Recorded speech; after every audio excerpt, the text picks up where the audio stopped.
국민 앵커 백운기, 정확한 분석, 날카로운 시각. 백운기가 하면 다르다. 여러분 안녕하십니까? 백운기입니다. 윤석열 대통령이 광복절 기념사에서 공산 전체주의를 언급하고 이동관 방통위원장 후보자가 공산당 언론을 얘기하는 걸 들으면서 괴벨스가 떠오른다는 말을 하는 분들이 많습니다. 괴벨스 누굽니까? 나치 독일의 선전선동을 도맡았던 자입니다. 히틀러의 신복이었죠. 오늘 아침 괴벨스 어록의 몇 가지를 들춰보면서 지금 대한민국을 생각해 볼까 합니다. 분노와 증오는 대중을 열광시키는 가장 강력한 힘이다. 승리한 자는 진실을 말했느냐 따위를 추궁당하지 않는다. 괴벨스가 이렇게 얘기했습니다. 이런 말도 했습니다. 언론은 정부의 손 안에 있는 피아노가 돼야 한다. 내일 이동관 후보자 청문회가 있는데 자꾸 괴벨스가 떠오릅니다. 생방송 백운기 정치본색 출발합니다.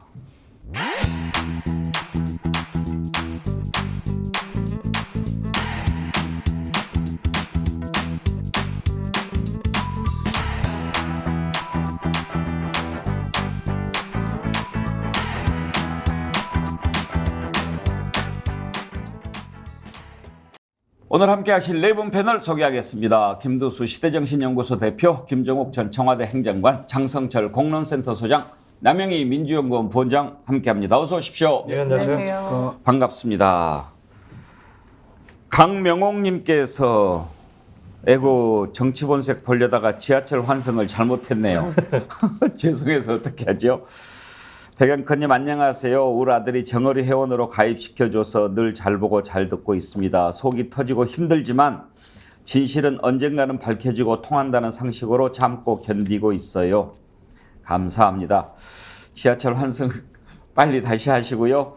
강명옥님 오늘 아침 스픽스 백운기의 정치본색 함께 해주셔서 감사합니다. 글래모에서 드리는 선크림 아이크림 세트 선물로 드리도록 하겠습니다. 댓글로 많이 참여해 주십시오. 저희가 소개해드리고 또 준비한 선물도 드리도록 하겠습니다. 자, 내일 이동관 방송통신위원장 후보자 청문회가 있는데요. 지금 전운이 감돌고 있습니다. 과연 얼마나 그동안 나왔던 의혹들이 밝혀지고 검증되고 할 수 있을까 궁금한데요. 지난 8월 1일 출근길에 이동관 방통위원장이 공산당 언론 이런 얘기를 했었죠. 논란이 됐었는데 그 내용 한번 들어볼까요? 저희가 어떤 정당이나 특히 과거 선전선동을 굉장히 능수능란하게 했던 이 공산당의 그 신문이나 방송을 저희가 언론이라고 얘기하지 않습니다. 그건 왜냐? 그거는 사실이나 진실을 전달하는 게 아니라 주장을 전하는 것이기 때문에 저희는 그거를 기관지 내지 영어로 얘기하면 오건이라고 얘기하죠. 그러니까 저희가 자유민주 헌정질서 속에서 언론 자유를 누리는 언론이라고 하는 것은 반드시 책임 있는 보도를 해야 한다. 후보자님 보시기에는 네. 그런 소위 기관지 같은 언론이 지금 있다라고 생각하시고 있다라고 생각하시면 어떤 언론이 좀 그런 언론이라고 생각하시는지요? 그거는 이제 그 국민들이 판단하시고 본인들이 잘 아시리라고 생각합니다. 예, 저런 이야기를 했었죠. 공산당 언론이 누구냐 본인들이 알 거다. 그런데요, 어제 혹시 요즘 뉴스들 잘 안 보신다고 하는데 어제 보니까 MBC가 뉴스를 먼저 하죠. MBC 뉴스데스크 KBS 9시 뉴스 보니까 이동관 후보자 의혹으로 처음을 시작하던데 장성철 소장 보시기에 네. KBS, MBC, YTN이 이동관 후보자가 방송통신위원장 되는 것이 부적절하다라는 생각을 갖고 있는 것처럼 보도를 해요. 이 보도하는 걸 보면 네. 왜 그러는 것 같습니까? 과거에 했던 행적들을 보면 언론을 장악하려고 했고 언론 보도에 개입을 했고 언론인들을 본인들의 정권에 맞지 않는 여러 가지 보도를 한다고 뭐 좌천시키기도 하고 불이익 많이 줬지 않습니까? 그것은 언론 정상화라고 볼 수가 없죠. 그런 것들에 대한 뭐 두려움이라고 그럴까요? 아니면 잘못됐다라는 것을 좀 지적해 보고 싶은 것 같은데, 저는 기본적으로 이동관 후보자는 지금까지 나온 의혹과 문제 제기만으로도 방통위원장이 돼서는 안 된다라고 저는 생각을 하고 있습니다. 그래서 내일 민주당에서 제대로 좀 청문회에서 여러 가지 잘못된 점들을 짚어줬으면 좋겠다. 그래서 국민들이 저 사람이 과연 방통위원장으로서 적절한가? 라는 생각을 갖도록 열심히 노력해 주길 바라고 있습니다.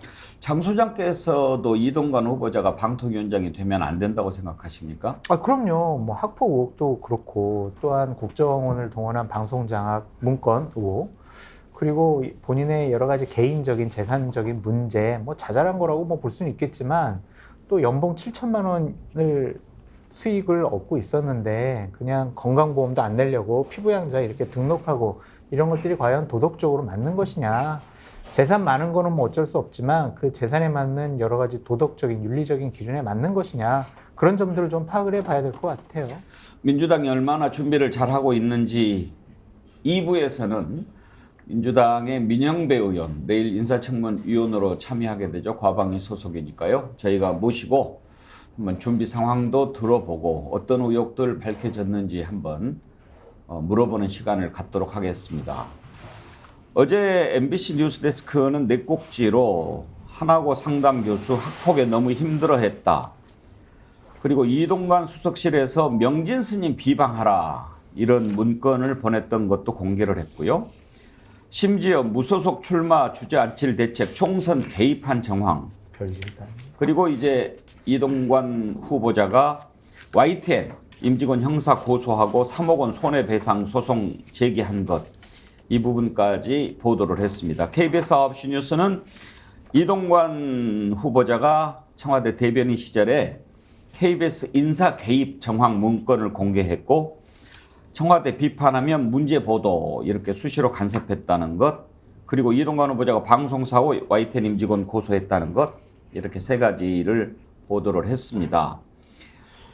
YTN 임직원 고소한 것은 혹시 그 사진이 있습니까? 이동관 후보자가 자신의 얼굴이 나오는 YTN 화면, 그게 준비가 되면 좀 알려주세요. 그걸 한번 해보기로 하고. 근데 남영희 부원장, 네. 지금 여러 가지로 부적절하다, 저런 사람이 되면 되겠냐라고 해도 아마 안 될 거야, 낙마할 거야 라고 생각하는 국민들은 별로 없는 것 같습니다. 네. 그게 진짜 심각한 상황이죠. 현 정부 들어와서 대통령의 의중에 따라서 모든 인사를 단행했고, 국회, 국민들의 그 대의기구가 무력화된 것은 이전에 청문회에서 한 15번 정도 청문 보고서 채택이 전혀 유명무실했던 상황들을 보면 이번에도 똑같은 상황이 벌어질 거라고 모두가 다 예측하고 있죠. 근데 이 점에서 가장 심각한 것은 내일 청문회를 지금 준비하고 있는 민주당 언론대책위라고 할 수 있는 곳에서 어제 기자회견을 했습니다. 개인적인 그 투기 의혹 내지는 학폭, 그리고 이전에 있었던 재산 관계, 형성 관계 문제 등에 대한 자료 요청을 해도 개인정보 보호라는 미명 아래 지금 자료 제출을 전혀 하지 않거든요. 이것은 그야말로 청문회에 임하는 그 기본적인 자세가 되어 있지 않는 것입니다.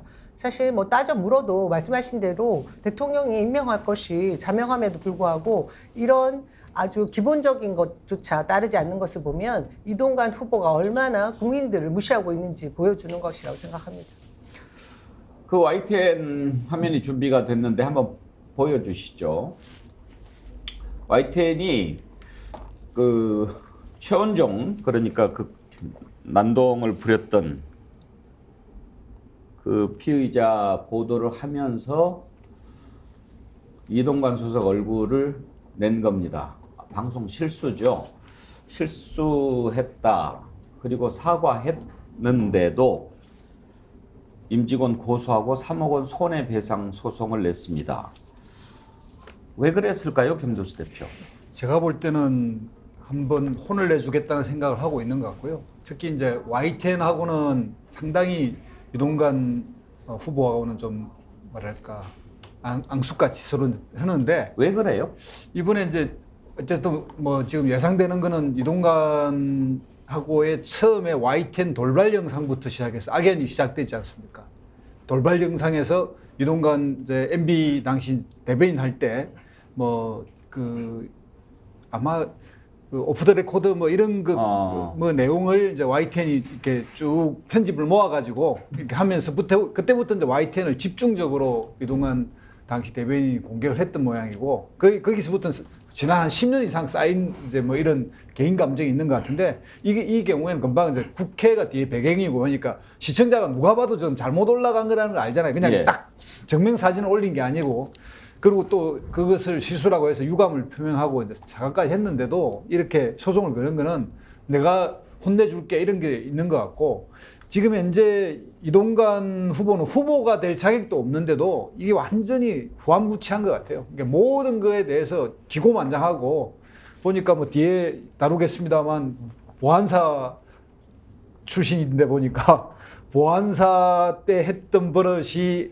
뭐 그 이후에도 계속돼서 뭐 무법 천지를 그냥 종횡무진하는 그런 사람으로 보입니다. 아, 이동관 후보자가 보안사 출신입니까? 그렇습니다. 그때 그러니까 군대에서 동아일보에 지직이 될 때 예.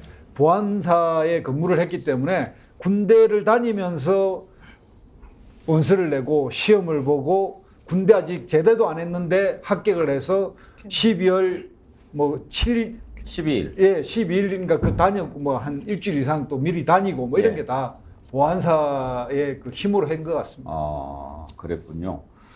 뭐 그 입사를 부정으로 했다 이런 의혹도 있던데 뭐 너무 오래전 일이라서 지금 그게 문제야 되겠습니까만은 아무튼 근데 김종욱 교수 저런 실수지 저걸 일부러 저렇게 하겠습니까? 저는 저걸 가지고 저렇게 한 일인가 싶어요. 아니 이미 MB 시절에 방송 장악을 했던 사람이 다시 방통위원장으로 오는데 YTN이 엿먹어라 그러면서 이걸 일부러 냈다라고 이게 생각하는 것 자체가 그러니까 전 그래서 이동관 방통위원장 지금 후보자가 봐 내가 앞으로 어떻게 하는지 까불지 마. 지금 제가 언제 방송에 나왔는데 KBS 같은 경우는요 KBS 노조위원장 얘기가 집단적 우울증 상황이라는 얘기를 해요. 그러니까 지금 이동관 방통위원장이 들어오게 되면 방송 장악이 구체화될 거라는 생각이 드니까 이거 또 싸워야 되는 거잖아요. YTN가 2001을 싸웠는데 그러니까 야 앞으로 이렇게 또 2001을 싸워야 돼? 이거 뭐야? 세상은 좋아지고 앞으로 발전한다고 얘기하는데 과거 일을 또 그렇게 해야 된다고 생각이 드니까 그랬더니 KBS 노조위원장이 그런 얘기를 했더니요 MBC 노조위원장, YTN 노조위원장이 고개를 끄덕끄덕하면서 답답해 죽겠다. 야 내가 이 싸움을 또 해야 되는지 모르겠다. 저는 그러니까 아는 거죠. 그러니까 본인이 기자 출신이고 방송을 잘 알고 이러니까 내가 이렇게 계속 앞으로 손배 청구할 거야 라고 알면 알아서 정리되지 않을까? 그리고 적어도 나한테 이런 짓은 하지 않을까? 이런 짓 하지 않을 거야 라고 하는 제가 볼 때는 아주 전형적으로 안 좋은 습성이 몸에 배고 과거에 잘못했다는 걸 다 알지 않습니까? 잘못도 인정하지 않는. 그래서 제가 볼 때는 YTN이 일부러 하진 않았습니다만 실제로는 야, 이 팩트 체크를 한 게 아닌가라는 생각이 들 정도의 어떤 그 자막 아래 보면 이런 얘기하면 또 문제가 될 수 있나요? 자막 아래 보니까 또 이상한 또 단어가 나와 있더라고요. 그래서 야 앞으로 고통스럽겠다. 그래서 좀 이번에 좀 하나의 새로운 전형을 만들었으면 좋겠어요. 대통령이 밀어붙여도 국민의 여론 때문에 임명을 할 수 없는 상황을 좀 만들었으면 좋겠다. 이런 생각이 듭니다. 그리고 장성철 소장 일반인도 되게 이제 언론으로부터 피해를 받으면 언론중재위원회 신청하고 그래가지고 이제 안 되면 뭐 법으로 가고 이렇게 하지 않습니까? 근데 방통위원장 후보자고 방통위원장 될 것 같고 그런 사람이 YTN이 실수했다라고 사과를 했는데도 형사고소하고 3억 원 손해배상하고 이러는 것은 뭔가 의도가 좀 있어 보이지 않습니까? 뭐 이동관답다라고 말씀드릴 수밖에 없고 미리 선포했었어요. 본인에 대한 의혹에 대해서 무분별하게 보도를 하면 소송과 제소를 하겠다라고 얘기를 이미 했었거든요.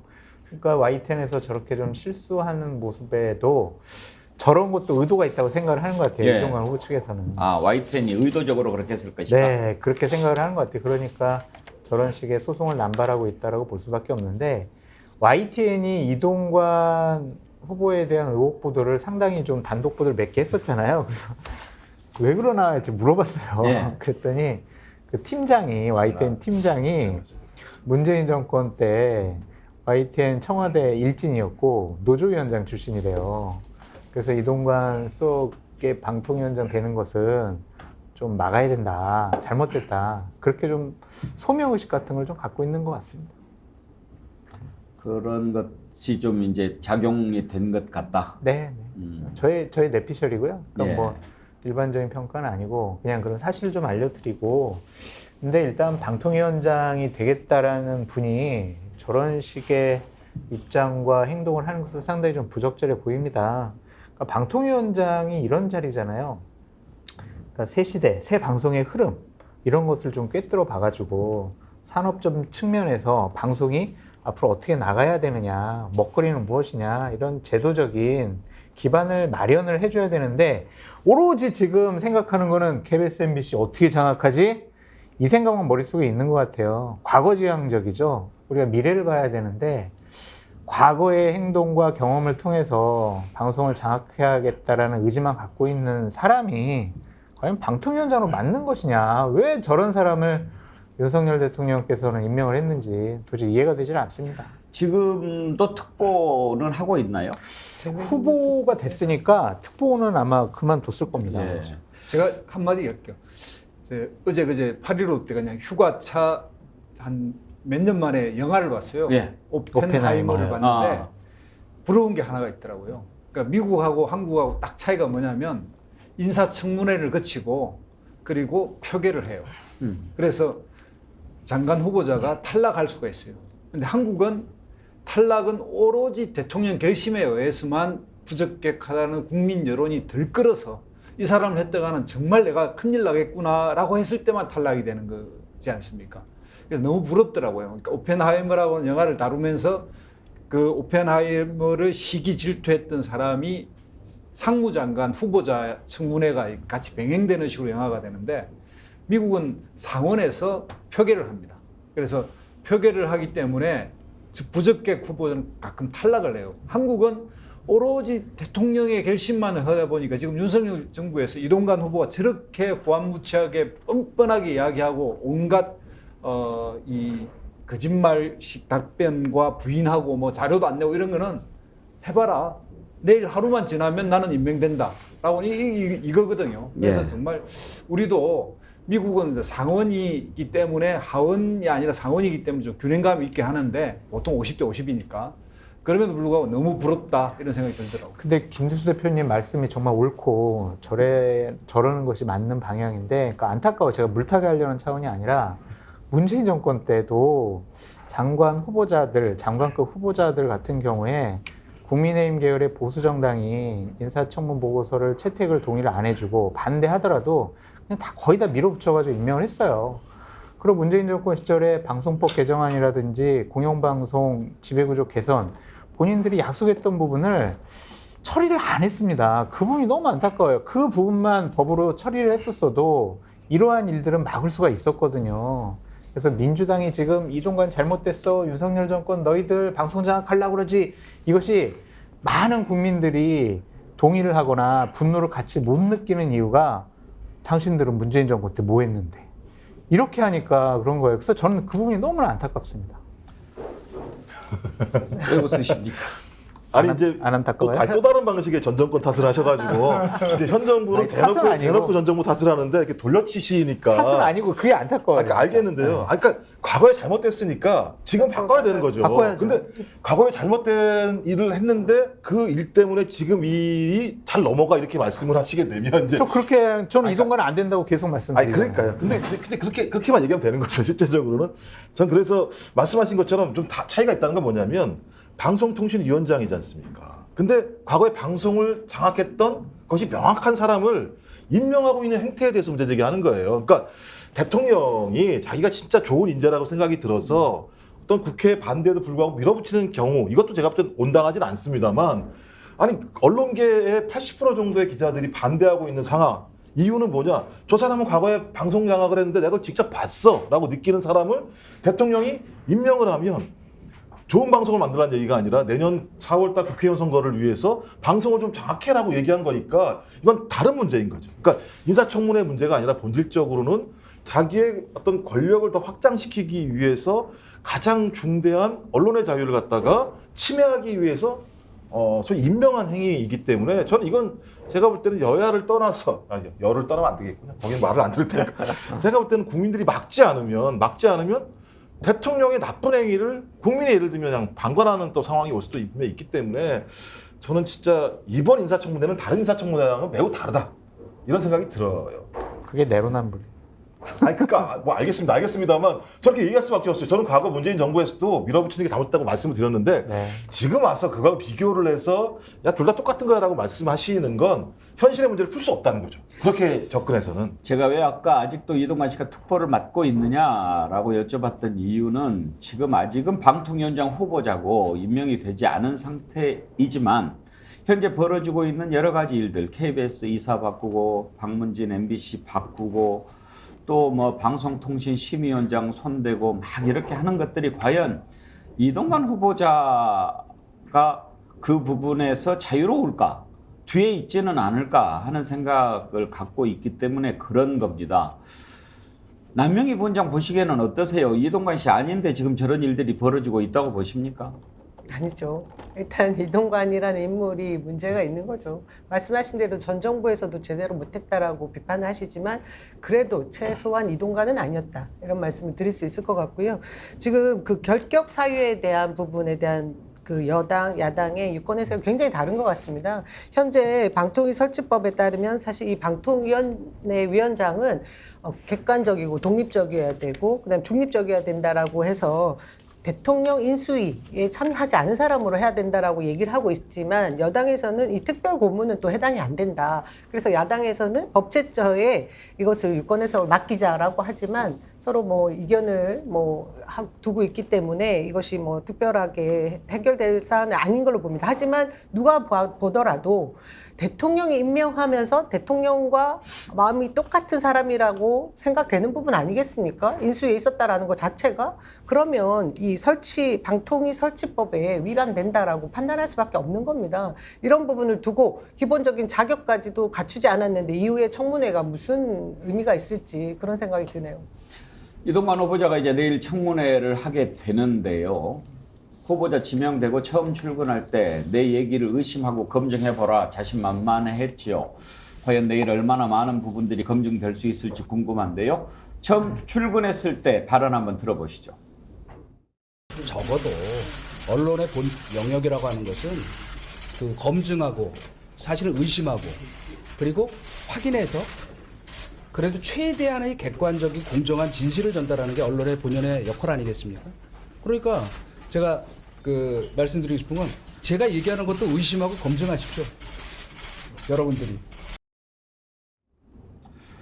의심하고 검증하십시오라고 하는데 얼굴에 그 자신만만함이 보입니다. 할 테면 해봐라고 하는 건데요. 왜 저런 표정을 짓는 것 같습니까? 김두 소장 자신이 있어서? 일단 뭐 뒷배가 든든하지 않습니까? 뭐 똑같은 초록은 동색이라고 저런 생각을 가지고 있는 대통령이 뒤에 있기 때문에 본인은 뭐 들리는 바에 의하면 윤석열 대통령이 당선되고부터 그때 특보를 맡았는데 그때부터 자기는 다음 방통위원장 될 거다라고 하면서 움직였다고 합니다. 지금 이야기 들어보면. 그래서 오랫동안 준비해왔던 것 같고요. 본인 나름대로는 뭐 완벽하게 증거 같은 걸 인멸을 다 했을 거라고 생각하거든요. 그러니까 지금 하나고 학폭 문제도 결국 하나고 이사장한테 전화 걸어서 이 학폭을 무마하면서 학교 폭력위원회를 개최하지 않게 만들었거든요. 그래서 퇴학이 아닌 전학 조치를 했는데 지금 이제 드디어 드러났지 않습니까? 당시 그 학폭 학생 중 하나가 그전 이미 하해했다고 했는데 지금 이제 단독 나왔지만 그 하해한 게 아니라 당시에 그 학폭 학생을 상담했던 교사가 그때 당시 3명과 4명은 그때까지 전혀 하해한 적이 없었다. 이런 게 드러나듯이 거짓말을 했던 게 하나하나 드러나는데 이런 것들을 뻔뻔하게 이야기하면서 지금 이제 뭐 조선일보 문건은 또 시인했더만요. 조선일보 문제 언론을 관리해 갔던 거 이런 건 하는데 조선일보는 좀 무서운가 봐요. 자기 이제 팬들을 줄 거라고 생각했던 거기에 대해서 인정하지만 나머지는 다 부인하고 지금 뭐 자녀에 관련된 개인 정보 이런 정보는 제출도 안 해서 야당이 뭔가 좀 더 깊숙이 들어가 보려고 하는 거는 자료 제출도 안 하고 있고, 그리고 언론에 대해서는 저렇게 이제 YTN 같은 경우는 그 한번 팍 주면서 이제 니들 하면 내가 가차없이 다 처벌할 거야 이렇게 나오니까 정말 뭐 이 표현을 뭘로 해야 될지 모르지만 후보에 올라가면 안 되는 사람이 올라간, 정말 이런 경우가 있을까? 또 하나, 아까 이제 남영희 의원도 그런 이야기를 했지만 방통위원장이 될 수 없는 자격에 인수위 이야기를 했는데 지금 최민희 의원 같은 경우에는 뭐냐면은 그 방송 관련 무슨 진흥 협회의 임원이었다는 이유로 지금 그걸 근거로 해가지고 지금 임명을 안 하고 있잖아요.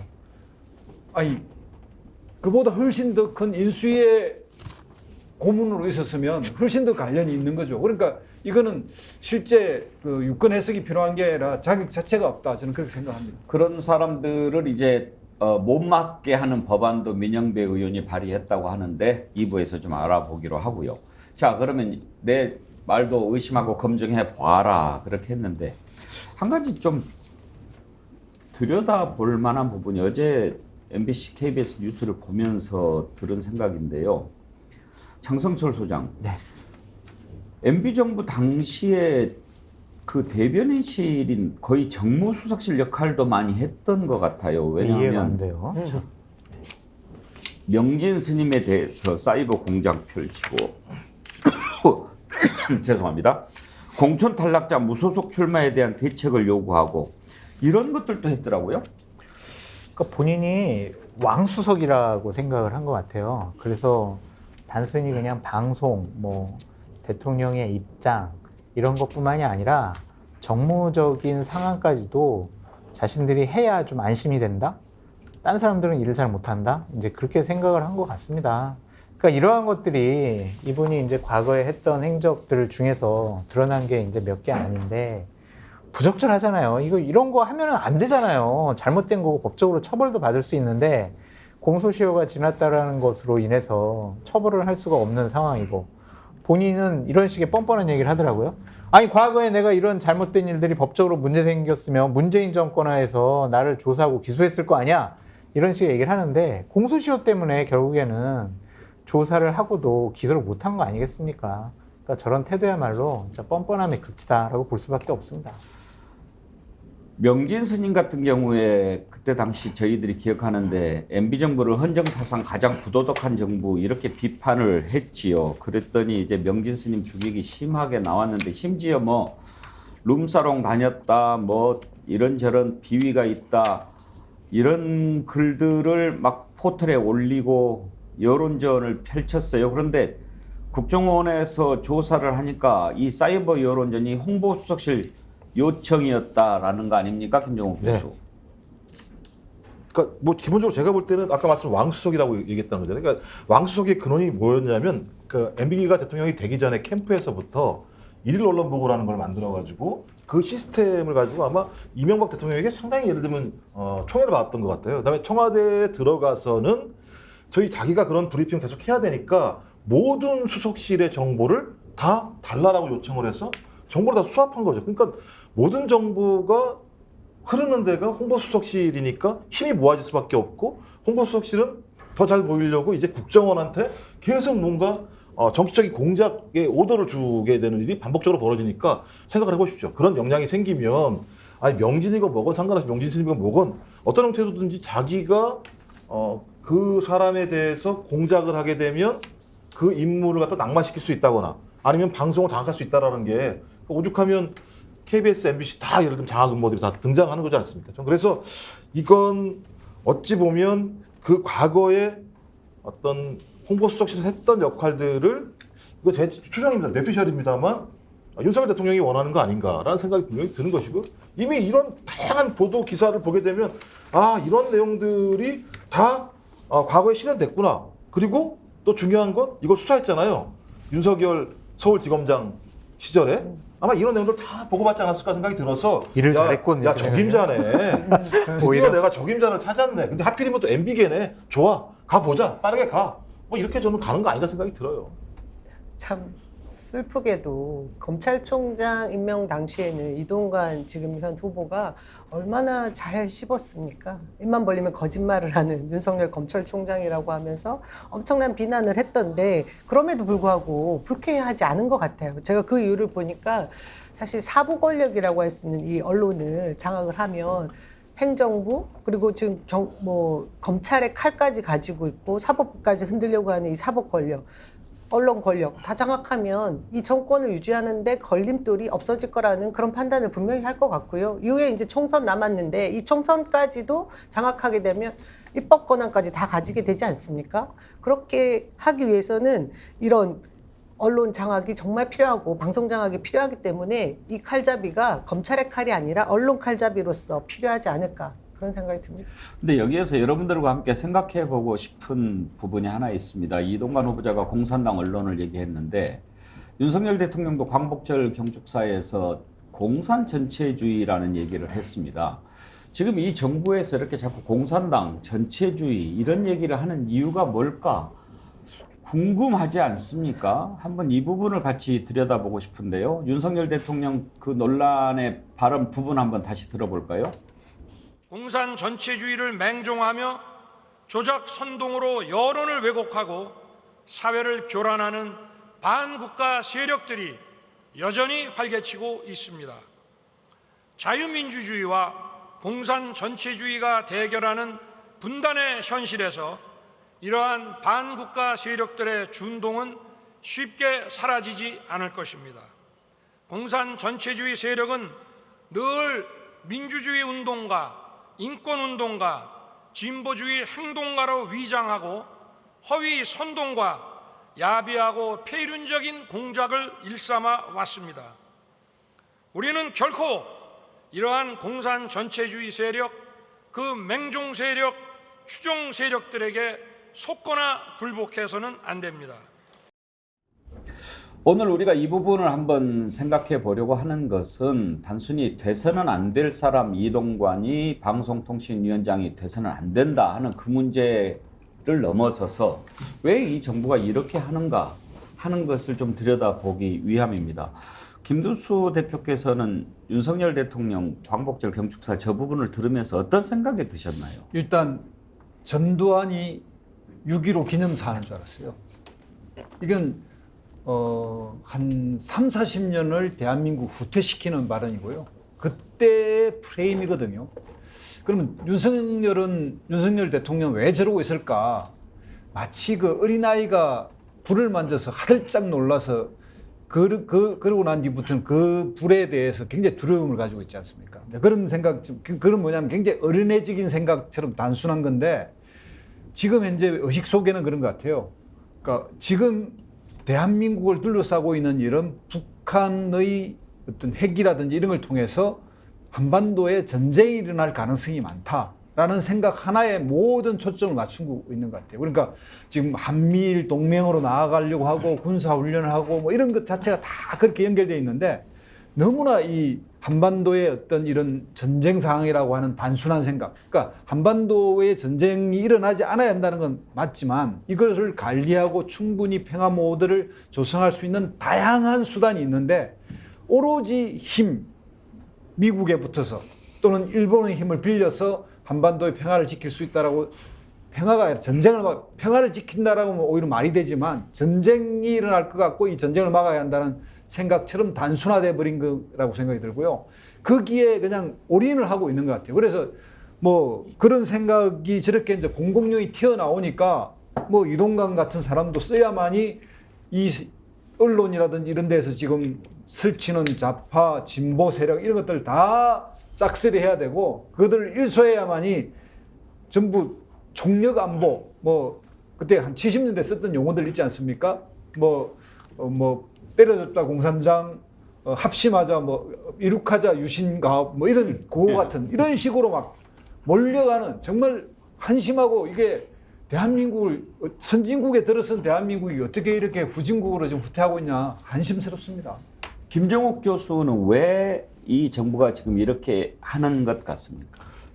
제가 볼 때는 지금 말씀하신 거 이제 우리 1970년대, 80년대 군사독재 시절을 보는 것 같다고 말씀하시는데 지금 해외 학자들 같은 경우는요 민주주의 위기를 얘기하면서 21세기형 구구 파퓰리스트 정부 지도자들이 이런 행태를 보인다는 거예요. 대체적으로 폴란드, 터키, 그다음에 미국, 트럼프 이런 어떤 극우적인 정치인들이 소위 불평등이라고 하는 대중적인 분노를 활용을 해서 이런 예를 들면 본인들 스스로가 예를 들어 가짜 뉴스를 얘기하면 여론을 왜곡하면서 이런 얘기를 하는데 주로 하는 방식이요 노조를 파괴합니다. 그리고 시민사회, 시민단체들을 파괴를 하고요. 그다음에 언론을 장악합니다. 그다음에 어떤 일이 벌어지느냐? 선관위를 장악하고 대법원을 장악하는 방식을 통해서 전체 사회에 자기의 권한들을 다 흡수하는 방식들을 채택을 해요. 매우 폭력적으로 채택을 하고요. 그 과정에서 상당히 누구냐? 적을 만들어요. 그러니까 지금 윤석열 대통령이 8.15 그 경축사에서 한 얘기, 예를 들어 공산 전체주의 세력이라는 게 뭐냐면 민주주의를 위협하는 적이 저기에 있어. 그러니까 나를 지지하는 사람도 저 사람을 공격해. 라고 얘기를 하면서 적을 만드는 전쟁의 정치를 통해서 자기의 지지층들을 최대한 흡수하고 또 그다음에 중간에 있는 사람 정치 혐오를 느껴서 투표하지 않게 하는 방식을 통해서 다 아시지만 MB 정부 시절에 2008년 국회의원 선거가요. 투표율이 46%입니다. 제가 볼 때는 그런 전형적인 방식의 선거 전략이다라는 생각이 들고요. 거기에 더 문제는 이게 대통령의 선거 전략이라면 정치적 신념 같아요. 그러니까 이 정치적 신념과 이게 결합이 되니까 아주 기이한 방식으로 지금 더 작동하는 측면이 매우 있어서 저는 해외 학자들이 얘기하는 진짜 민주주의의 심각한 위기가 우리 사회에 윤석열 대통령의 등장과 함께 시작됐다. 그래서 매우 좀 위태롭다 이런 생각이 듭니다. 저도 그런 생각을 갖고 있습니다. 아까 앞부분에 제가 괴벨스 얘기를 했는데요. 히틀러가 아니었으면 괴벨스가 없었겠지만 역으로 괴벨스가 없었다면 히틀러도 없었을 거다라는 얘기를 많이 합니다. 그 정도로 괴벨스는 선전선동의 대가였지요.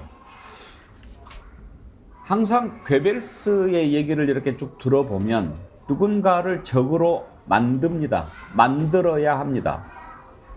그 적을 만드는데 뭘 활용하냐면 분노, 증오를 활용합니다.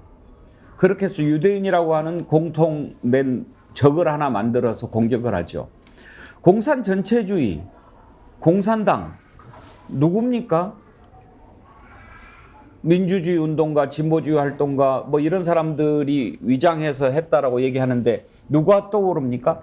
이렇게 막연하지만 특정할 수 없는 그런 적을 만들어서 자꾸 증오를 심어주는 거죠. 분노와 증오는 대중을 열광시키는 가장 강력한 힘이다. 괴벨스가 그렇게 얘기했죠. 또 이런 말도 했습니다.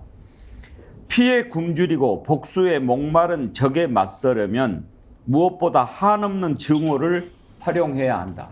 괴벨스 얘기입니다. 뭔가 큰 그림을 그려가고 있는 게 아닌가. 단순히 이동관이 방송통신위원장을 잘할 것 같아서 남영희 본장 그 이상의 뭔가가 있는 게 아닌가라는 게 자꾸 이 윤석열 대통령 발언, 이동관 발언 들으면서 겹치는 거예요. 저도 마찬가지 생각을 하는데요.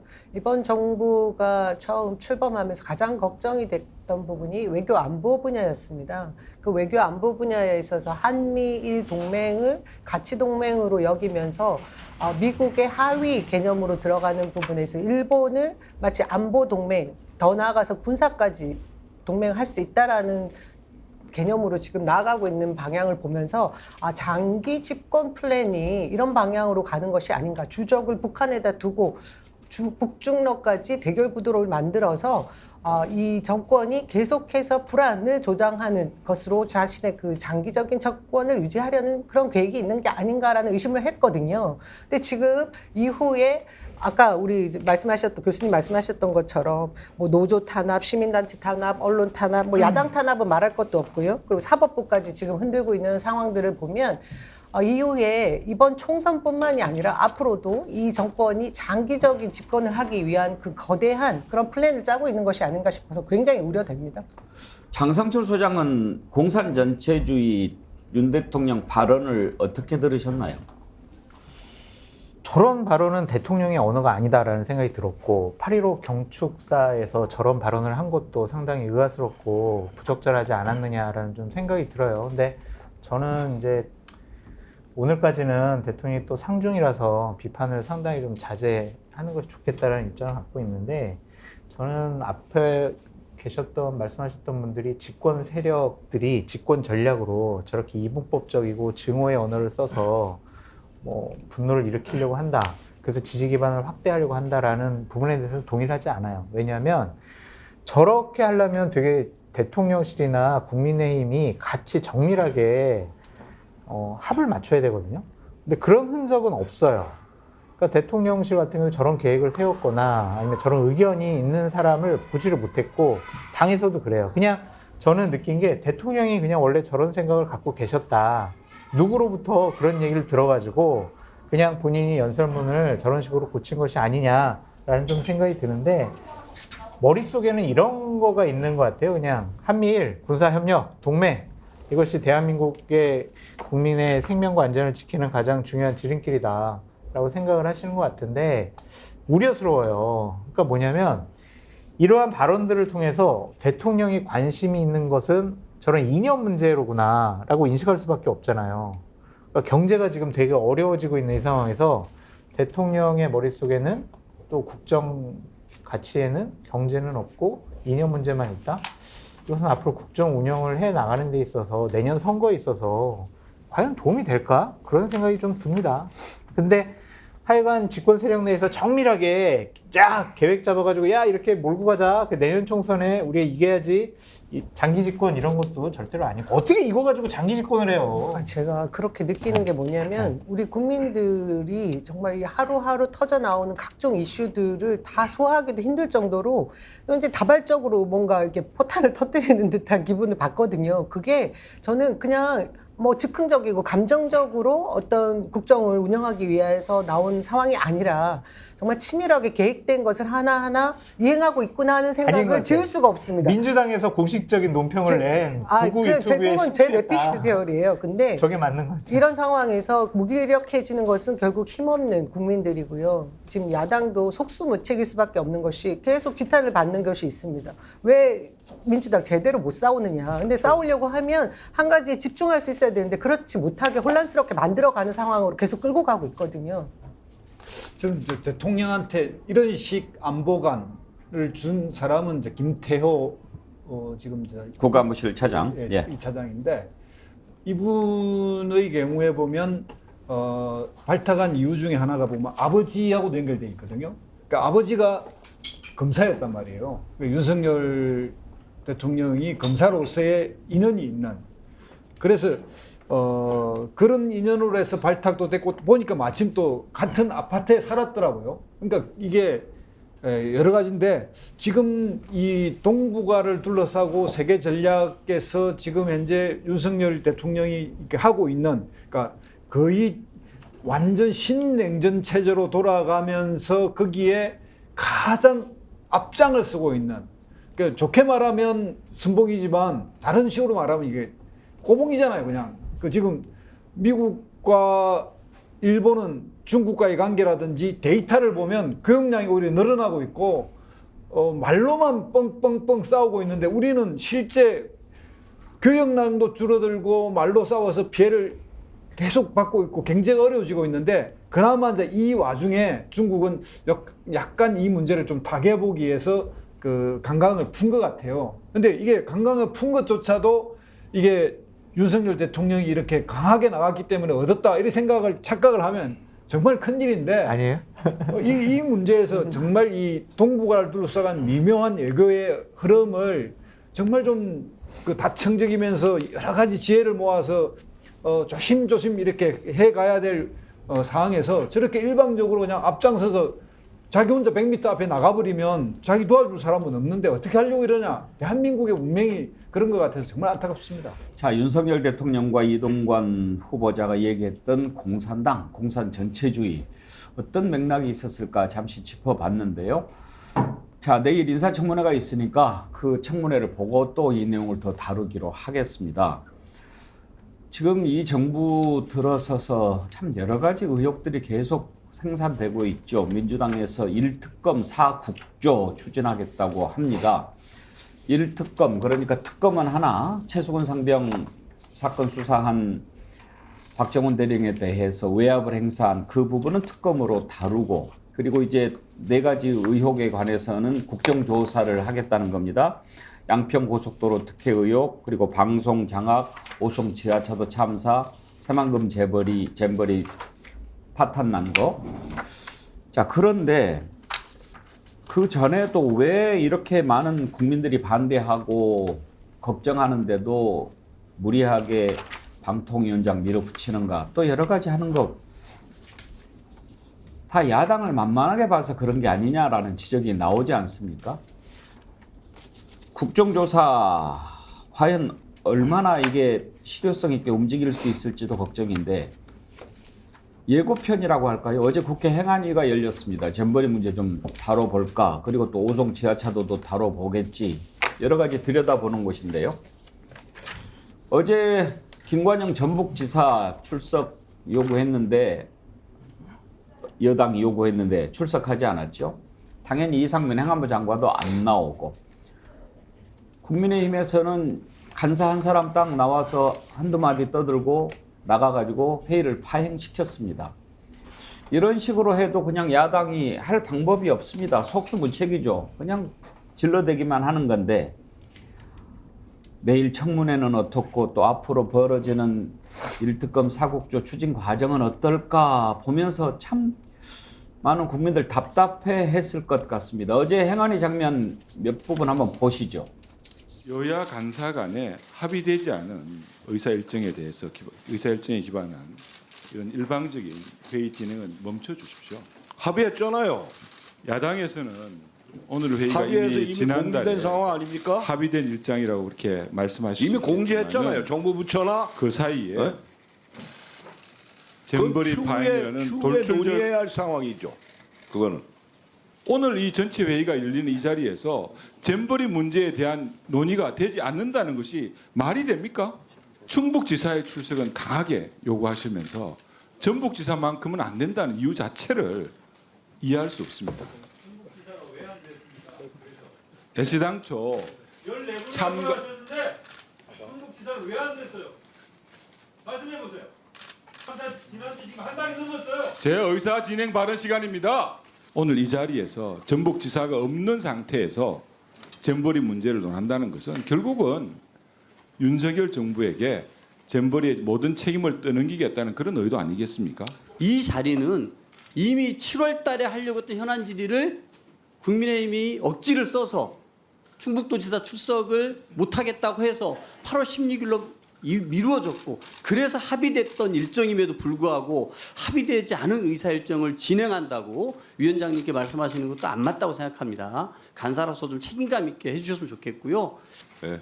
간사님 어디 가십니까? 제 얘기 듣고 가세요. 아직 회의 끝나지 않았습니다. 무엇이 두려워서 도망가십니까? 간사님! 제 얘기 좀 듣고 가세요! 오늘 기관장 출석을 막기 위해서 행안위 출석해서 오늘 회의를 파행으로 만든 이만희 간사와 국민의힘 의원들께서는 양심이 있다면 정말 부끄러운 줄 아셔야 합니다. 김종욱 교수, 이제 저런 식으로 간단 말이에요. 저렇게 제가 해왔죠. 뭐 앞으로 갈 게 아니라 이미 저렇게 해왔기 때문에 제가 볼 때니까 저는 국민의힘 의원들이 화날 것 같아요. 대통령하고 정부에 대해서. 맨날 싸질러 놓으면 그거 치워야 되니까 와서 저렇게 해야 되잖아요. 그러니까 이만희 간사가 저렇게 하고 싶었겠습니까? 상식적으로. 오더가 저렇게 왔겠죠. 이 문제가 그래서 뭉개라, 물타라라고 얘기했을 수밖에 없고. 그러니까 저렇게 하는 이유는 잘못했기 때문인 거예요. 다시 설명할 방법이 없어요. 만약에 지금 국민의힘이나 정부 말대로 잼버리 문제가 문재인 정부의 탓이라고 얘기하면 나와서 얘기를 해야죠. 문재인 정부가 뭘 잘못했는지 다 얘기를 해야 되는 거죠. 저는 그런 얘기를 하지 않고 오는 거죠. 그냥 단지 전라북도 지사가 안 나왔다라는 이유만으로. 근데 진짜 윤석열 대통령이 법을 얘기해서 법치국가를 얘기했지 않습니까? 잼버리 특별법에 의하면 조직위원장은 세계 장관이에요. 그리고 조직위가 결정하는 문제를 집행위원장이 전북도지사가 하는 겁니다. 아니 어떻게 집행위원장한테 이 문제를 물어봅니까? 조직위원장이 모든 결정을 하는 거잖아요. 그러면 조직위가 어떤 결정을 했는지를 판단하고 난 다음에 거기에서 문제를 확인하고 그다음에 집행위가 어떻게 되는지를 보는 게 맞거든요. 그리고 또 이 문제 같은 경우는 원래는 오송 참사 문제 때문에 하려고 했던 거잖아요.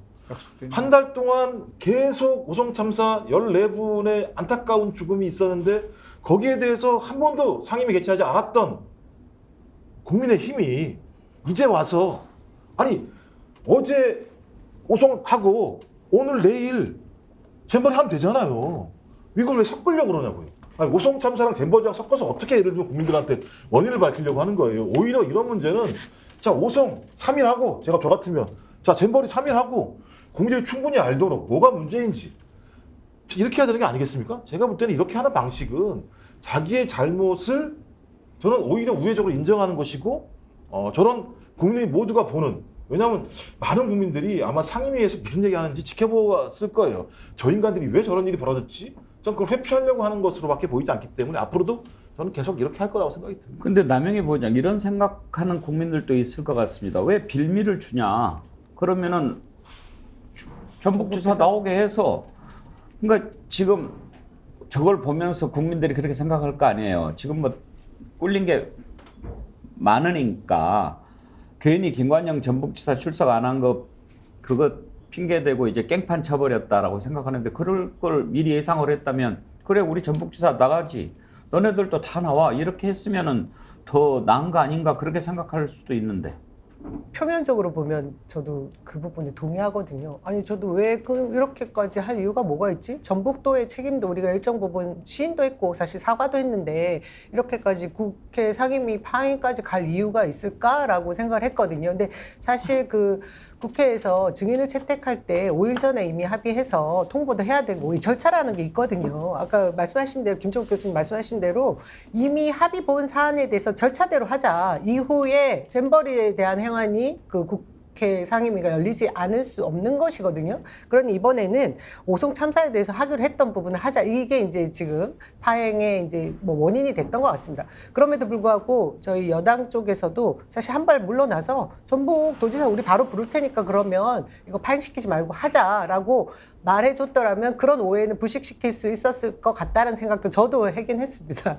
근데 결국은 이 뭐 지금 첫날부터 삐걱했는데 저는 여기에 사실 책임을 묻자고 하면 국민의힘이 정말 심각한 그 자기 모순적인 행위를 하고 있는 거죠. 행정부가 잘못하는 일을 견제해야 될 곳이 국회 아닙니까? 근데 국민의힘은 아무리 지금 본인 집권당에 대한 그 책임이 있다고 해서 모든 것을 다 쉴드 치고 책임을 떠안겠다고 하면 국민들이 그 부분을 용납하지 않을 수 있거든요. 그리고 이번 정권 들어와서 유가족 협의회가 벌써 몇 번째입니까? 아, 이거 정말 심각한 거거든요. 지금 오송 참사 유가족 협의회가 이 부분에 대해서 우리 문제 제기한 부분에 대해서 속 시원한 답을 내놔라. 요구를 해온 상황이 지금 한 달이 지금 가고 있는 상황이거든요. 이거를 해결하지 않으려고 하는 건 책임 반기하고 있는 국민의힘의 문제가 더 크죠. 아까 저는 이해가 안 되는 게요. 좋아요. 그렇다고 쳐요. 행안위는. 국방위 같이 열렸잖아요.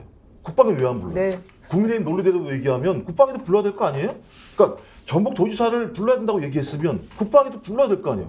여기는 안 부르고 여기는 전북도지사 안 오니까 안 한다고 얘기하고. 이거 깽판이죠. 이거 어떻게 이해를 할 수 있습니까? 상식적으로. 저도 이제 합리적으로 생각하면 남영희 의원이 말하는 게 정말 맞는데 이게 언론에 물타기를 해서 마치 김관영 전북지사 때문에 행안위가 파행된 것처럼 만들었어요. 언론 보도를 통해서. 그러니까 제일 안타까운 거는 민주당의 원내 전략에서 사실 국민의힘이 이렇게 나올 게 예상됐거든요. 네. 그래서 저는 그래서 정말 말도 안 되겠지만 사실은 김광현 지사 부르고 그 파행시키려는 걸 그냥 압도해가지고 이유를 근거를 못 되게 만들어서 해야 되거든요. 아무리 뭐 정인 신청을 5일 전에 이게 다 알고 있는 사실이지만 이제 이 정무직이니까 가능하지 않습니까? 그래서 민주당 이럴 때는 정말 좀 그 뭐랄까 전폭적이고 대폭적인 저쪽에서 상상도 못할 정도로 그래 당신들 요거는 다 들어줄게 하면서 이 문제를 해야 이런 문제를 맞습니다. 해결해 갈 수 있지. 지금 뭐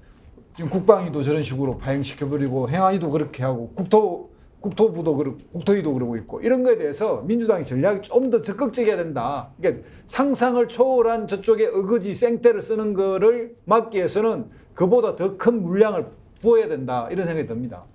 장성철 소장 의견 들어볼까요? 김관영 지사가 죽어도 자기는 청문회 못 나오겠다. 아니 언제든지 현안주의에 출석한다고 그랬어요. 아니 내부적으로는 그렇게 이제 얘기를 한 것 같아요. 그렇기 때문에 막 언론에 나가서 본인 인터뷰하고 전라북도가 뭔 잘못이냐라는 식으로 얘기를 한 거 보면 본인이 상당히 현안지에 나온 것을 거부한 것으로 같다라는 좀 그런 생각이 들고, 앵커님 말씀 맞고 남영희 부위원장님 소장님 의견이죠? 예, 말씀이 맞아요. 그러니까 뭐 출석시켜서 다 받아들이면서 또한 집권 여당이 잘못한 일을 지적을 했어야 되는데 거기 좀 말려든 게 좀 이해가 되지 않는다라는 생각이 들고, 국민의힘이 저런 모습 보이는 건 저는 한마디로 진짜 꼴깍 같아요, 꼴깍. 아니 어떻게 화장실 문제, 벌레 문제를 꼭 민주당 전 정권 탓하고 전라북도 도지사 탓을 해요. 잘못을 인정을 해야죠. 그러니까 저런 모습 속에서 국민들이 많이 실망하고 무책임한 정당이다라고 인정할 수밖에 없을 것 같아요. 국민 여러분들 생각하시기에 누구 책임이 더 큰 것 같습니까? 세계 각국의 모든 스카우트 대원들이 모이는 세계 잼버리 대회, 그 장소가 전북 새만금에서 열렸고 전북이 그 부분 많은 부분 담당했는데 그걸 잘못한 게 전북의 책임이 있겠죠. 근데 전북만 책임이 있다라고 얘기하는 것은 글쎄요, 그걸 받아들일 수 있을까요? 한번 전북지사가 얘기한 부분 들어보시고 그걸 자꾸 전북 책임으로만 몰고 가려고 하는 것에 대해서 국민의힘 내부에서도 비판이 나오는데 한번 이어서 들어보겠습니다.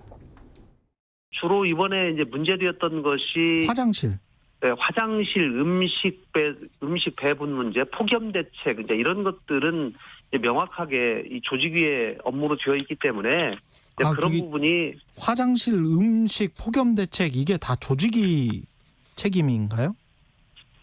샤워실까지 포함해서? 네, 그렇습니다. 업무 분장에 명확하게 되어 있고요. 예. 네, 저희는 이제 상수도와 하수도 관을 묻어서 그런 것들이 나중에 잘 처리될 수 있도록 하는 기반 시설을 하게 되어 있고, 그 야영장을 조성하는 문제, 예. 화장실이라든가 샤워실, 급수대 뭐 이런 것들은 전부 조직위원회에서 하도록 되어 있습니다. 정부 여당이 전북도 책임론 이런 얘기를 적극적으로 하는 거는 좀 좀스럽고 민망한 일이죠. 전북도가 성역이라는 것이 아니라 정부 여당이라고 하면 내 탓이오라고 하는 자세가 좀 있어야 되는 거죠. 근데 이제 그거를 뭐 대통령께서 개영식도 가시고 뭐 개최 얼마 전에 여가부 장관이 나와가지고 아무 문제도 없다라고 얘기해놓고 이제 와가지고 잘 안 되니까 전라북도 탓한다라고 하면은 이건 좀 째째해 보이는 일이고요. 예. 개별적으로 책임을 물으면 모르겠는데 이게 그냥 약간 핑퐁 게임처럼 아 이거 뭐 중앙정부 별 잘못 없어 이거 전라북도 책임이야라는 식으로 큰 틀에서 서로 책임 전가하기가 되면은. 이거는 우리 정부 여당 입장에서도 정치적으로도 그렇고 국민들의 인식에서도 그렇고 득보다는 실이 훨씬 크다. 저는 그렇게 보고 있습니다. 모든 부분에 모두가 다 책임이 있다고 한다면 집권 여당 책임은 더 큽니다. 그런데도 불구하고 이걸 갖다 무슨 지방자치에 문제가 있는 것처럼 마치 호남에 또는 뭐 전남에 전북에 그 도민들한테 문제가 있는 것처럼 어떻게 이렇게 얘기를 할 수 있습니까? 저는 아주 너무 화가 났고 정말 만약에 그게 당론이라고 그런다면 저는 오늘이라도 저는 그런 당에 머물러 있고 싶지가 않습니다. 정말 정신 나간 소리입니다. 그런 식으로 얘기를 하면 안 됩니다. 얼마든지 실수라는 게 있을 수 있고 모두가 다 착오라는 게 있을 수 있고 또 그걸 극복해 가고 그런 걸 통해서 새로 발전해 나가는 것이지 거기다 대고 어떻게 집권 여당의 누구 입에서 나온 소리는 모르지만 어떻게 이런 얘기를 할 수 있습니까? 저는 화납니다. 정말로. 자, 김두수 대표, 천하람 위원장, 이정현 위원장 다 호남 쪽에서 뛰고 있는 여당 정치인이라는 점을 감안하더라도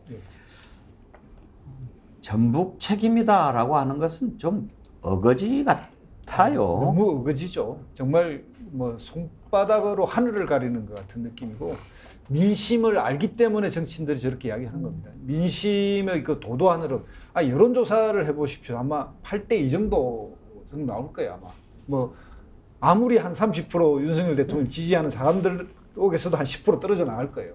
그 정도로 저 사안은 국민들이 다 봤고요.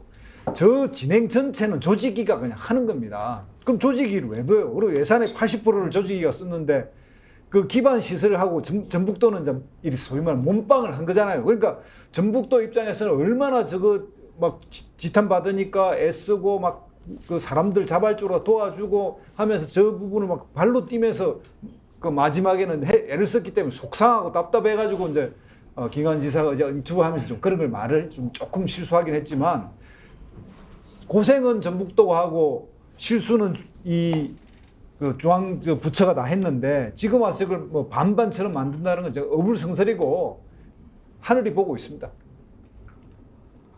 장성철 소장, 전북 책임으로 이렇게 넘기려고 하는 것 같은데 먹힐까요? 안 먹히죠. 어떻게 전북 책임이에요. 거듭 말씀드리지만 집행위원장이기도 하고 보조하는 수준이었지. 다 조직위에서 관할하고 결정을 내렸잖아요. 여가부 출신의 그 조직위원회 사무총장이 모든 걸 다 실무적으로 다 결정했습니다.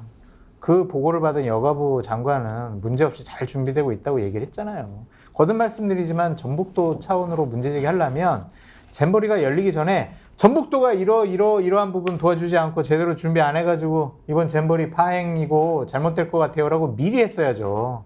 근데 지금 와가지고 전북도 책임 돌리는 거는 스스로 할 말이 없으니까 아유 우리 책임이야 라는 자기 고백이 아니냐라는 생각이 듭니다.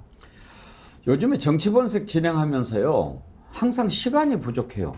다뤄야 할 의혹이 너무 많아서. 지금 1특검 4국조라고 하는데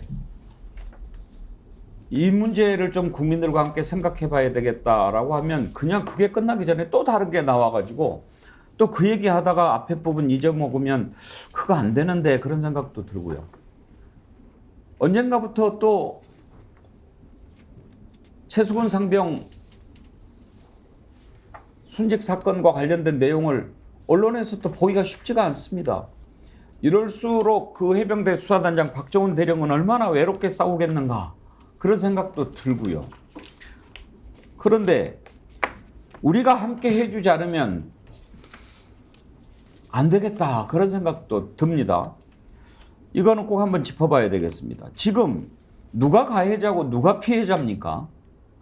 왜 박정훈 단장이 징계를 받고 보직 해임을 당하고 지금 처벌을 받아야 됩니까? 박정훈 단장이 뭘 잘못했다는 겁니까? 한 가지 결정적인 게 어제 나왔던데요. 수사 결과를 보고를 했습니다. 그 보고를 하고 담당자들, 책임자들이 사인을 합니다. 한번 보여주시죠. 누구누구 보고를 했습니까? 국방부 장관까지 다 보고한 겁니다. 거기 책임자들이 위에 자기 이름 석자 다 쓰지 않습니까? 이종섭, 이종호 뭐 사인을 했습니다. 저 사인을 했다는 거는 다 읽고 결재를 했다는 거 아닙니까? 그런데 그 다음날 야 빠꾸 시켜. 어떤 게 옳은 겁니까 김종욱 교수? 이건 뭐 옳고 그르고 따지는 문제가 아니고요. 당연히 법대로 수사해서 이첩을 한 거 아니겠습니까? 아니 결재가 났잖아요. 결재가 다 했잖아요. 말씀하신 것처럼. 그럼 제가 볼 때는 법대로 진행한 사항에 대해서 자기들 스스로가 뒤엎은 거기 때문에 누가 그럼 위법을 했느냐? 저부터 이종석 국방부 장관, 이종호 해군 참모총장, 김계환 해병대 사령관, 그리고 제가 알기로는 사단장 같은 경우도 책임지겠다고 본인이 얘기했다는 거 아니에요. 이 문제에 대해서는 내가 책임이 크다. 수사한 내용들을 들어보니까 내 잘못이다라고 다 시인을 한 건데 그게 갑자기 국가안보실에 보고가 되면서부터 확 뒤집어진 거니까 그러면 제가 볼 때 밝혀야 될 게 뭐냐? 왜 이게 뒤집어진 거야? 그리고 거짓말했잖아요. 예를 들면 지금 가장 중요한 문제와 관련해서 소위 하위직들에 있는 군인들에 대해서 너무 과도한 거 아니냐라고 자기들이 설명을 했는데 이 내용을 보게 되면 그거 잘못이 아무것도 없잖아요. 그러니까 국가안보실 그다음에 그 국방부의 설명은 다 거짓말이라는 것이 들통이 난 상황이에요. 그렇다면 다른 의도가 있다고 볼 수밖에 없다. 그럼 그 다른 의도가 뭐냐? 이걸 밝혀야 되는데 제가 볼 땐 이건 정부도 국방부도 밝힐 수가 없어요. 저는 이건 국정조사든 특검이든 해서 제3의 집단들이 이 문제에서 실체를 밝혀야 돼요. 왜냐? 저는 박정훈 수사단장 문제도 중요합니다만 최수근 상병이라고 하는 우리의 20대 청년이 진짜 그야말로 말도 안 되는 지시사항에 의해서 목숨을 잃었던 그럼 어느 부모가 나라를 위해서 자기 자식을 군대에 보내겠습니까?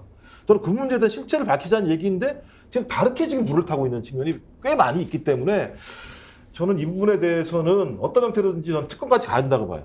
제가 볼 때는 국조로도 안 될 것 같아요. 이 부분 같은 경우는 특검을 해서 거의 완벽한 기소까지 할 수 있는 방향으로 가야 된다. 이건 왜냐하면 국방의 문제잖아요. 생명의 문제인 거고 다른 걸 떠나서 저는 그래서 뭐 다른 거야 뭐 정쟁 이렇게 얘기할 수 있을지 모르겠습니다만 이 문제만큼은 정쟁의 문제가 아니다. 오죽하면 해병대가 전회 같은 경우도 워낙 화가 나서 외부에서 개입하지 말라는 얘기까지 하는 상황이니까 저는 이건 철저하게 파헤쳐야 된다고 생각합니다. 군 신뢰가 정말 중요하죠. 국민들 지금 뭐 자꾸 윤석열 대통령 뭐 미국, 일본, 한미일 동맹 강화에 치는데 우리나라 미국이 지켜줍니까? 그건 착각입니다. 우리 국민이 지키는 겁니다. 국민이 군을 신뢰하고 나라를 신뢰하지 못하면 그 나라 누가 지키겠습니까? 가장 중요한 신뢰를 놓친다면 그건 잘못하고 있는 거거든요.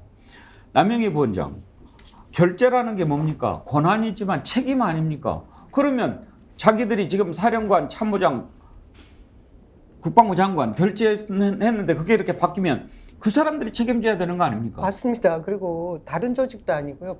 군대 조직입니다. 상명 하복 조직 아니겠습니까? 그 결재를 한 상위 직책에 있는 책임자가 있는데 밑에 있는 수사단장이 그걸 뒤집는다? 그럴 이유가 어디에 있습니까? 그랬을 때 생기는 문제를 누가 책임질 수 있다는 말입니다. 이게 기본적으로 어떤 국민도 이 상식에서 이를 달 수가 없는 문제인데요. 저는 이런 항명 사태라고 하는 것을 강요하는 시대가 됐다. 이 정부가 그렇게 하고 있는 것 같아요. 경찰국 설립 때 유상영 우리 총경 어땠어요? 항명이 아닌데 항명이 돼버리는 이런 사태가 생겼거든요. 이젠 군대까지 그런 상황이 생겼는데 저는 그러고 나서 이후에 대통령실의 태도가 더 위험천만합니다. 이런 불리한 일들만 생기면 다 가짜 뉴스래요.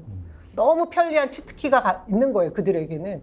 그렇지만 국민들 너무 무서워하지 않는 그들에 대해서 언젠가는 심판하게 될 거라고 생각합니다. 조사해보면 나오겠지요. 그러면 국방부 장관까지 사인을 했는데 그걸 뒤집을 수 있는 사람이 누굴까요? 그 위 아니겠습니까? 김종인 위원장도 그런 얘기를 하더라고요. 대통령실이 지금 뭐든지 다 할 수 있다는 착각에 빠져 있는 것 같다고 말이죠. 한번 들어봅시다. 뭐 청와대에 근무하는 사람들은 일반적으로 어떤 소위 속성을 갖냐면은 대통령실이라는 것이 뭐든지 마음대로 할 수 있다고 하는 이런 착각을 하는 사람들이 많이 있어요.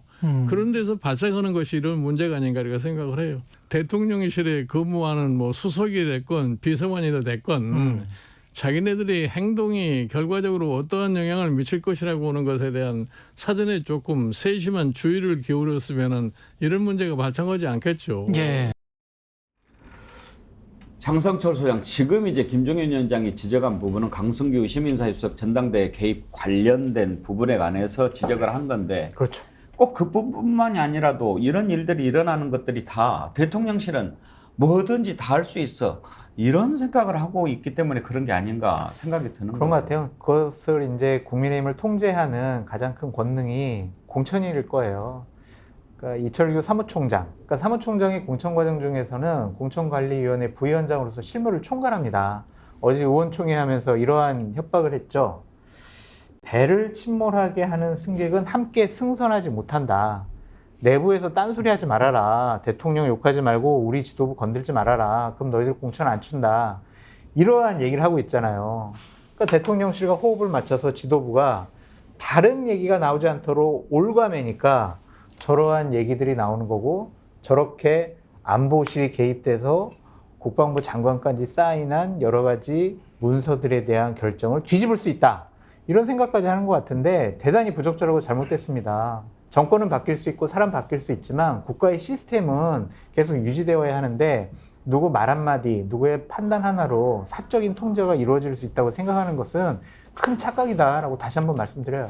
정말 그런 얘기를 들려주고 싶군요. 배에 구멍이 났어요. 네. 물이 들어와요. 그러면 이제 가라앉겠죠. 그걸 보고 물을 퍼내고 막아야 됩니다라고 얘기하는데 선장이 끄떡없어 이 배는 그냥 가. 그렇게 얘기했을 때 아닙니다. 막아야 합니다. 이거 물 퍼내고 막아야 합니다라고 얘기하는 사람이 배를 침몰시키려고 하는 세력입니까?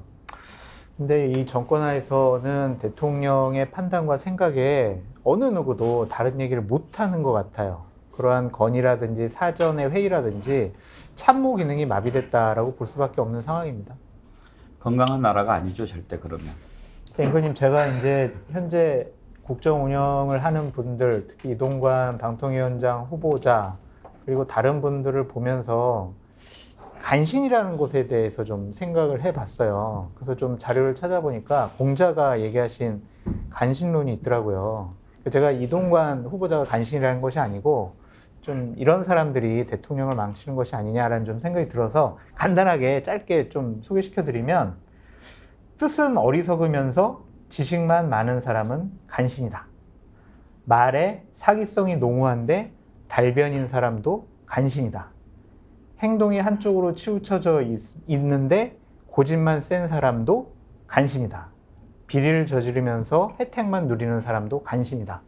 이런 사람들이 간신이라고 하거든요. 제가 보니까 좀 여러분들이 지금 대통령 주위에 있는 것이 아닌가라는 생각을 해봤습니다. 그래서 큰일 났다라는 생각이 듭니다. 왕의 잘못을 간하지 않는 게 간신이에요. 왕이 잘못하고 있잖아요. 그럼 간해야죠. 우리 옛날에 안 간하면 그 사람은 예를 들면 선비가 아니었고 군자가 아니었습니다. 제가 볼 때 군자가 아닌 사람들이 너무 많은가 봐요. 그놈 공천 때문에. 그와 더불어 국민은 배를 띄우기도 하고 뒤집기도 하니까요. 오늘 여기까지 할 텐데요. 제가 괴벨스 얘기를 앞부분에 소개하지 않았습니까? 우리 장성철 소장이 이제 공자 얘기를 소개합니다. 제가 쭉 지금까지 살아오면서 보면 자기 얘기보다도 성현들의 얘기, 또 어떤 얘기를 자꾸 퍼오는 사회는요, 정상이 아니라는 것을 보여주는 반증입니다. 세상이 혼탁하니까 자꾸 옛 성현이라든지 또 어떤 말을 퍼오는데 그 말을 내 입으로 하면은 불안하고 두려우니까 그렇게 되는 거거든요. 그건 뭔가 잘못되어 있는 거예요. 그리고 그런 부분들을 분명히 깨우치기는 깨우쳐야 되는데 여러 가지 생각이 많이 있으니까 그렇게 되는 거거든요. 장성철 소장도 너희들은 간신이야 그렇게 얘기하고 싶어도 불안하죠.